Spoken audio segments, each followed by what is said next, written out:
debt securities. Okay, so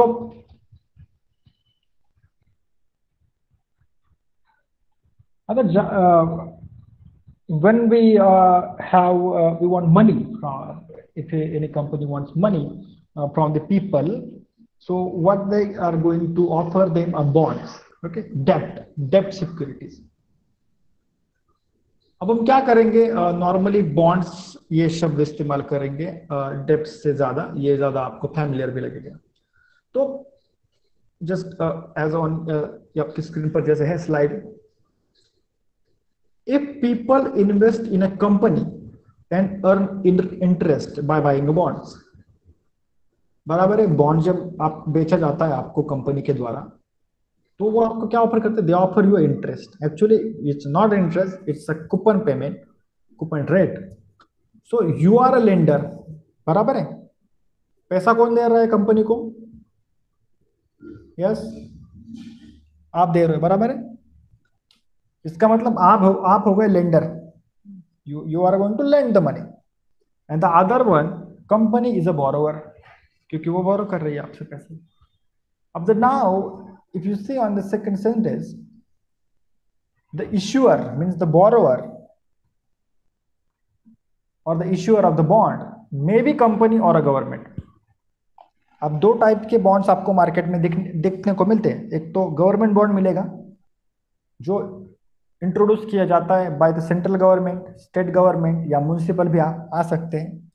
और दूसरा आपको मिलेगा कॉर्पोरेट बॉन्ड, जो प्राइवेट जो कंपनीज होती है वो इशू करती है। ओके, और इन्वेस्टर्स कौन होता है, जो इन्वेस्ट करता है, जो बॉन्ड खरीदता है, इंडिविजुअल हो सकता है, कोई आदमी, कोई कंपनी भी खरीद सकती है बॉन्ड्स, या खुद गवर्नमेंट भी बॉन्ड खरीद सकता है, मतलब कोई भी खरीद सकता है, because they want to invest money. And companies में भी रेज कैपिटल बाय इशूइंग और सेलिंग इक्विटी सिक्योरिटीज। ओके, तो वो तो नेक्स्ट चैप्टर में। नेक्स्ट, तो डेप्ट में आज हम डेप्ट पे ही बोलेंगे। सो debt securities represent a contractual obligation of the issuer to the holder of the debt security. अब ये फीचर है डेप्ट सिक्योरिटी का कि you have a contractual obligation. ये बॉन्ड क्या है, एक कॉन्ट्रैक्ट, ये डेप्ट में जो मिलता है बॉन्ड, इट्स अ कॉन्ट्रैक्ट। कि जस्ट एग्जांपल कि मैंने एक कंपनी से 1 लाख का बॉन्ड ले लिया 5 साल के लिए, और उन्होंने मुझे कहा कि मैं हर साल आपको, वो मुझे हर साल 8% से इंटरेस्ट देंगे। ओके, तो ये उन्होंने मुझे लिख कर दिया है, इट्स अ कॉन्ट्रैक्ट, और ये ऑब्लिगेटरी भी होता है because that contract is legally bind. That's why उनको तो मुझे पैसा देना ही पड़ेगा, वरना मैं केस ठोक दूंगा। तो जैसे आप भी कर सकते हैं ना, आप भी बॉन्ड करते हैं किसी से पैसा का, आई डोंट नो आप में किया, किसी किया है बॉन्ड वगैरह करते हैं, या किसी ने आप में से जमीन खरीदारी की होगी तो उन्हें भी शायद पता होगा कि पेमेंट के लिए अगर आपको डिले करना है तो आप एक बॉन्ड लिख कर दे देते हैं। तो इस तरह से ये एक बॉन्ड है पैसे का। And the bond is govern by legal contract between the bond issuer and the bond holder. जैसे मैंने कहा कि it's a legal contract between the bond issuer and the bond holder. So it's had some other feature as well. First one is a par value, which is also called the principal value or the face value of the bond. मतलब bond कितने का है। और सबसे important बात, this amount is paid at the maturity. मतलब एक बार मैंने 1 लाख रुपए दे दिए तो मुझे वापस कब मिलेंगे, जब मेरा बॉन्ड खत्म हो जाएगा। मतलब 5 साल का बॉन्ड है तो 5 साल के बाद ही मुझे वो मेरी प्रिंसिपल अमाउंट मुझे वापस मिलेगी। तो second one is a coupon rate, जैसा मैंने कहा इंटरेस्ट रेट, जो प्रॉमिस इंटरेस्ट रेट है, मतलब बॉन्ड पे कैसे फिक्स इंटरेस्ट, अब उसमें भी टाइप है, पर पकड़ लो कि एक इंटरेस्ट रेट उन्होंने हमें प्रॉमिस किया है, उसे कहते हैं कूपन रेट। हम उसे इंटरेस्ट रेट नहीं कहेंगे, कूपन रेट कहेंगे, coupon rate. And the coupon payments link to the par value. अब वो कूपन पेमेंट जो है, जो कूपन रेट है, वो किस पर एप्लीकेबल होगा? पार वैल्यू पर, फेस वैल्यू पे। मतलब 8% अगर मुझे दिया है और 1 लाख मेरी अमाउंट थी, तो मुझे कितना देंगे? 8,000 रुपये मुझे कूपन पेमेंट उन्हें देना पड़ेगा, क्योंकि वो it's totally applicable on the par value. And the third one is the maturity date, कि कितने साल का होता है बॉन्ड। तो मैक्सिमम 30 ईयर्स के बॉन्ड्स भी होते हैं गवर्नमेंट के, कुछ कुछ 30 साल के, और छोटे भी हो जाते हैं, कभी छोटे भी होते हैं, 1 साल, 3 साल, 5 साल, आपके हिसाब से। और सबसे इंपॉर्टेंट कि ये जो मैच्योरिटी डेट है, ये इसलिए हमें ध्यान में रखनी, क्योंकि इसी दिन आपको आपकी पार वैल्यू मिलेगी, मतलब जो पैसा आपने दिया था, और साथ ही साथ वहां तक का जो इंटरेस्ट है वो भी आपको तभी मिलेगा। तो ये 3 चीजें यहाँ पर इंपॉर्टेंट है। You need to keep eye on it: par value, coupon rate and maturity date. तो यहाँ पर कोई क्वेश्चन है? मतलब यहाँ पर कोई कुछ चीज समझ में नहीं आया तो जस्ट आस्क मी, आगे जाने से पहले। Yes, any questions?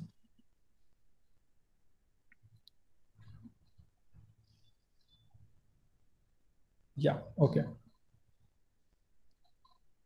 And the other features, मतलब इससे भी छोड़कर कौन से हैं?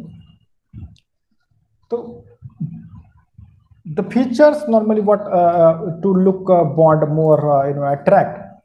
For instance, we take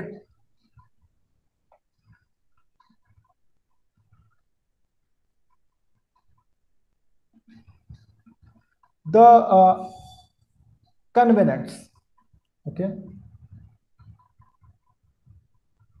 means convenience means what is the convenience? Is the first definition यहाँ पर दी, which are the legal agreements that describe actions the issuer must perform or is prohibited from performing. अब ये भी हो सकता है कि जब आप बॉन्ड लेते हो किसी कंपनी का, तो आपकी ऐसी इच्छा होती है कि जो इश्यूअर है कुछ ऐसे काम ना करे, या फिर जैसे यू नो कोई बड़ा ओनरशिप है वो बेच ना दे, ऐसा भी, मतलब ओनरशिप चेंज ना हो जाए, या फिर कोई मर्जर एक्विजिशन जैसी कोई डील होती है। तो ये बॉन्ड होल्डर्स पे भी डिपेंड करता है कि ऐसी कौन सी एक्शंस है जो आप चाहते, कॉर्पोरेट एक्शन स्पेसिफिकली, आप चाहते हो कि जो इश्यूअर यानी कंपनी जिससे आपने बॉन्ड लिया वो ना करे। तो वो कन्वेनेंस जो बॉन्ड में, कॉन्ट्रैक्ट में मेंशन भी होती है। एंड द बॉन्ड में also give a bond holder the right but not the obligation to take certain action. अगर ऐसा हुआ तो बॉन्ड होल्डर क्या कर सकता है? कुछ एक्शन ले सकता है। मतलब ऑब्लिगेटरी तो नहीं है, पर आपका राइट है ये, आप कर सकते हैं कुछ। अगर बॉन्ड हुआ, आप केस डाल सकते हो उन पे, या फिर अ, आप आपका बॉन्ड भी बाहर निकाल सकते हो, मतलब समय से पहले ही। तो ये भी हो सकता है। देन या, ये तो वही पॉइंट है, this includes issuer the right but not the obligation take certain actions, तो यही हो गया। तो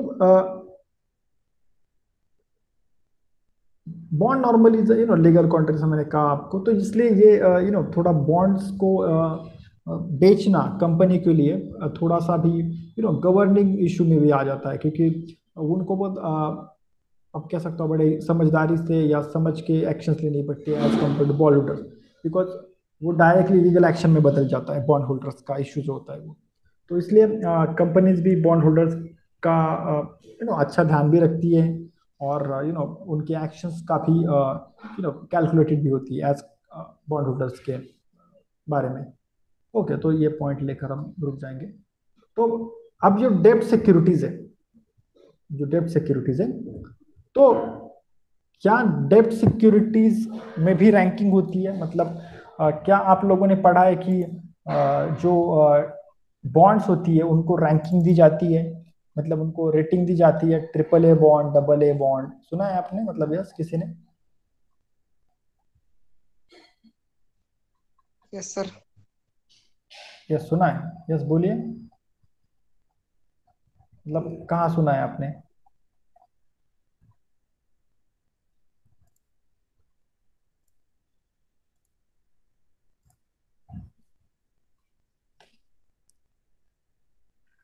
या जो क्रेडिट रेटिंग एजेंसी है बड़ी बड़ी, S&P ले लीजिए, क्रिसिल ले लीजिए, तो ये बॉन्ड्स को भी रैंकिंग देती है। मतलब वो कंपनी के फाइनेंशियल स्टेटमेंट पे या कंपनी की रेपुटेशन पे भी डिपेंड होता है।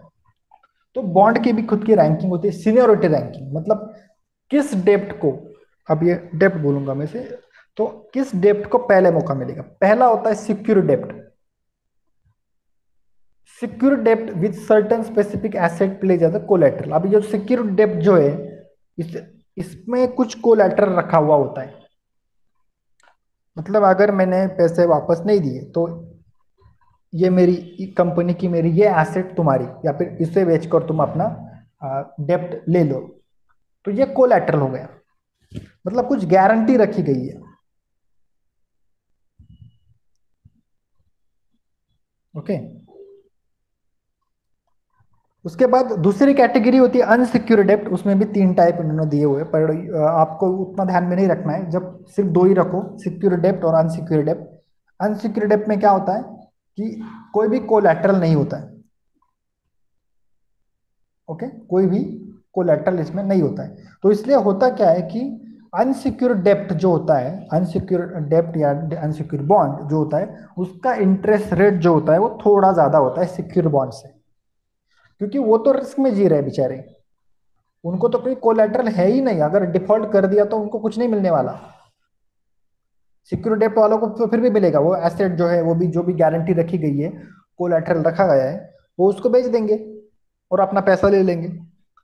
तो इसलिए अनसिक्योर्ड जो डेप्ट वाले होते हैं इन्वेस्टर, उनको थोड़ा ज्यादा इंटरेस्ट रेट प्रोवाइड किया जाता है, थोड़ा ज्यादा इंटरेस्ट रेट उनको ऑफर किया जाता है। तो ये 2 टाइप मेन है सीनियरिटी रैंकिंग पे, सिक्योर बॉन्ड्स, सिक्योर डेप्ट एंड अनसिक्योर डेप्ट्स। ओके। तो बाकी ये जो जो 3 टाइप है उसके, I don't think that's important for you. ये CFA का सिलेबस था तो इसलिए नोट इट। तो या okay, so I hope I will stop here. या फिर ये भी ले ले हम, टाइप्स ऑफ बॉन्ड।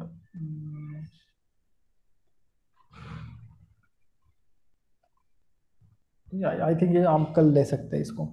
तो आज का जितना भी हुआ, तो इसमें इसमें कोई क्वेश्चन है आपको, कोई परेशानी? Yes, please ask. And those who are going to, जो भी आप इस रिकॉर्डिंग्स को देखेंगे लेक्चर, सो अगर कुछ समझ में नहीं आया तो please call me, message me for any questions. Okay.